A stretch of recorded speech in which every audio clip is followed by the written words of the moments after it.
Hello. I want us to start organizing my reading videos better. And there are a lot of arguments happening, but they're all in the surface, they're all in the air. And my videos are always rooted. One of the reasons why I don't get as many views and support is because it's rooted. I deal with things on the ground, right? Um, what is the concept? Excuse me, I was closing the window. Noise. Um, the concepts driving what we're going through. And we don't get a lot of credit. We don't get a lot of support, those of us that are rooted, but somebody has to do this work. So now,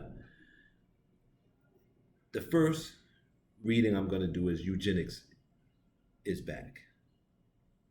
And I've noticed this over the last decade. The hospitals themselves have killed two of my family members. And I know I'm not the only one. I noticed that Black people, especially Black Americans, are dying at every age. Teenagers, in our 20s, in our 30s, in our 40s, in our 50s, and of course, elder. Babies, mothers giving birth. And we're disappearing. So I said, well, they're destroying us. And most of the time, we can't prove what a hospital did. No personnel or worker there will ever tell you that what happened, because they don't want to lose their jobs. And the Black standard is do whatever you have to do to pay your bills. That's the standard. And one of the reasons we can't really do anything big is because if that's the standard, no one can be held accountable.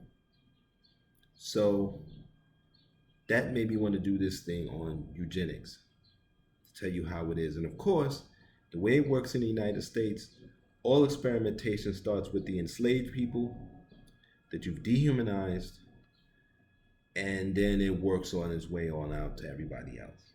And so that's what's going to happen. That's what's happening here. And so I'm going to be using, for the reading, Medical Apartheid, and we're doing chapter 8, and it's called The Black Stork, the Eugenic Control of African American Reproduction. So here we go. We don't allow dogs to breed, we spay them. We neuter them. We try to keep them from having unwanted puppies, and yet these women are literally having litters of children. Barbara Harris, founder of Children Requiring.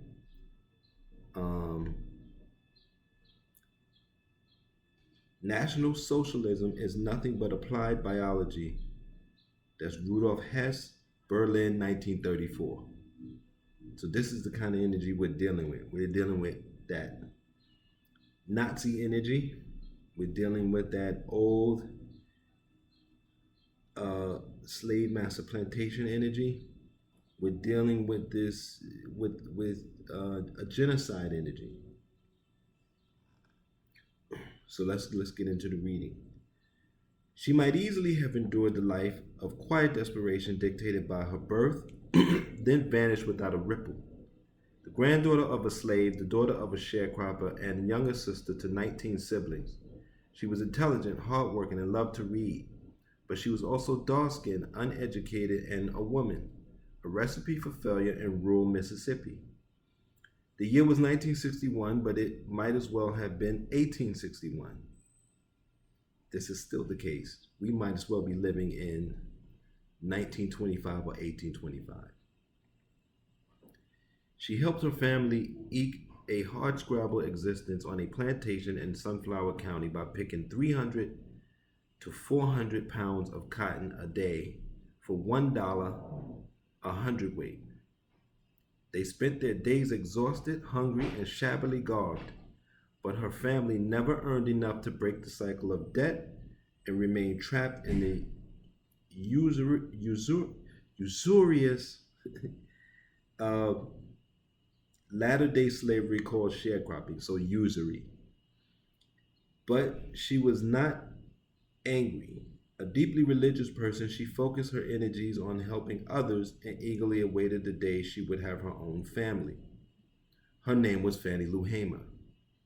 You hear a lot of people talking about who's the next Fannie Lou Hamer and this ridiculous nonsense. What are they talking about? Kamala being? No. One day in 1961, Hamer entered the hospital to have a knot on my stomach, probably a benign uterine fibroid tumor, removed. She then returned to her family's shack on the plantation to recuperate. But in the big house, ominous tidings circulated.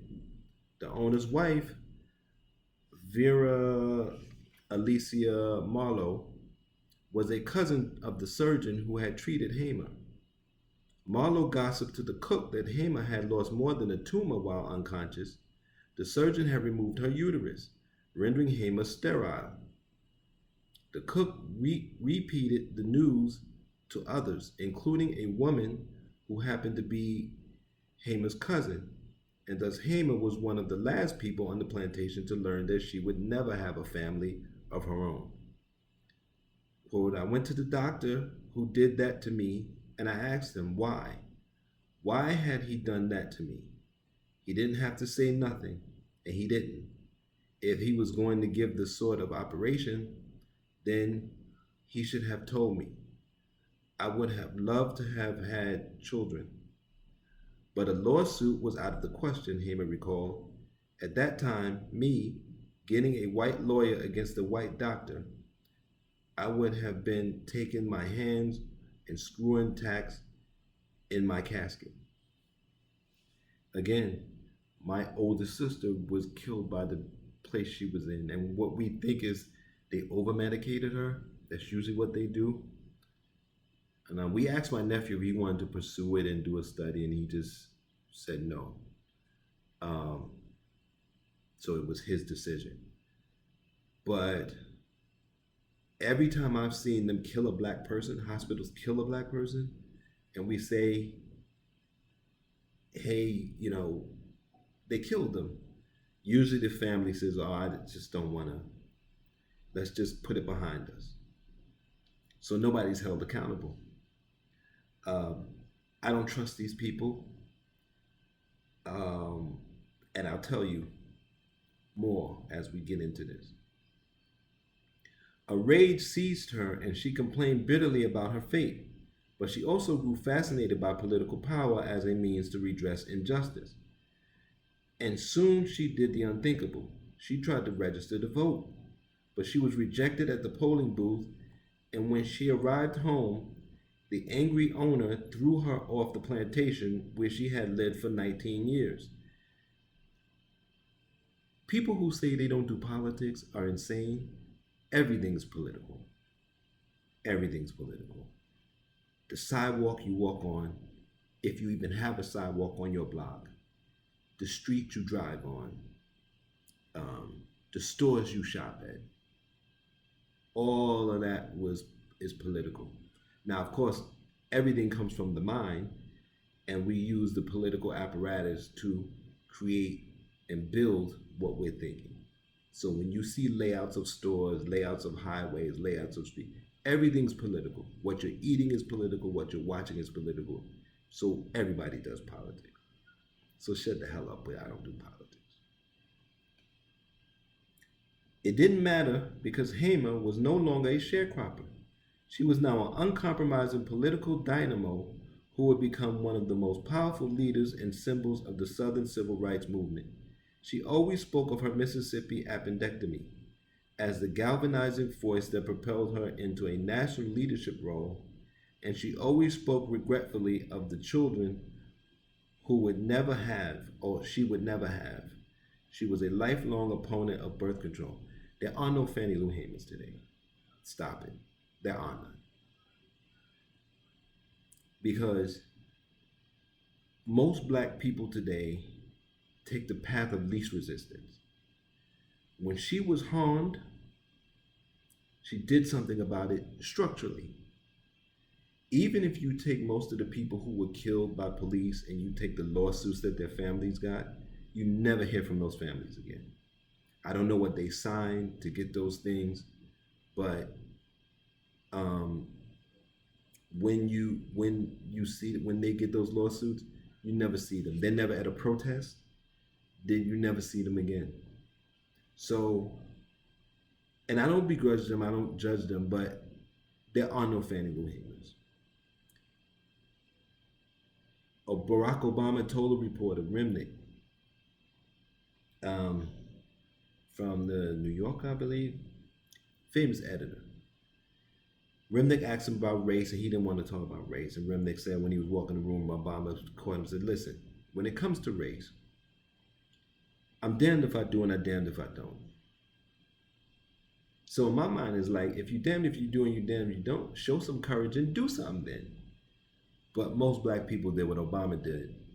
I'm damned if I do, I'm damned if I don't. I just might as well just shut up and get mine. And that's what he did. And that's what most of us did. And that's why when you hear people saying, you're Fannie Lou Hamer, they're not. There are none. They don't exist. These people don't exist. They exist in history. They're not around. Some of us come close to these people. Even we're not around. Like, I stood up for myself and ended up sleeping on a train. But even I'm not these people. So that's, get that out of your head. I want to tell you, when it comes to doctors and procedures. So I was having problems with my back, and I had surgery on my spine up here, so I was having problems with my lower back, so I went down to the doctor. And she told me there was some of the nerves were swelling through the holes in the spine and causing problems. And my spine was degenerating, and she told me it was genetic. And more than likely it's from my father's side, because my mother's side I know, and nobody has these issues. So again, women, be careful who you have children with. I've never met this man in my life. And he's affecting me 54 years later. And the doctor was telling me, hey, what we do when patients like that, there's a shot we can give you for the pain and blah, blah, blah. And I'm like, okay. And then I do this thing when I do with white doctors and white people sometimes. I say, well, and of course I know I'm not gonna let them do anything to me. Well, do I have to take the shot? No, Mr. Constantine, you don't have to take the shot. I said, oh, okay. She said, well, we can give you some rehab, some physical therapy, some PT. And they can help you manage the pain. But it'll never go away. I said, oh, I'd like to try that. And then the white doctor says, yeah, okay. You can try that. She said, to be honest with you, the shot usually doesn't work for most people anyway.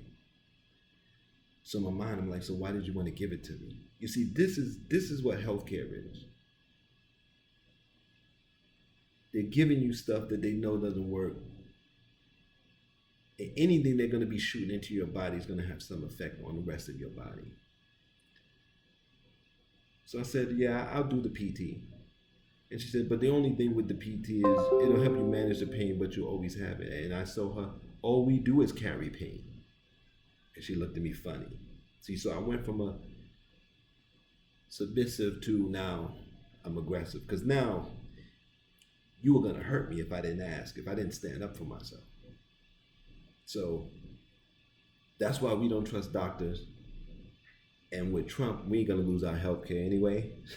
So a lot of us are on Medicaid. So, but the one thing I wonder is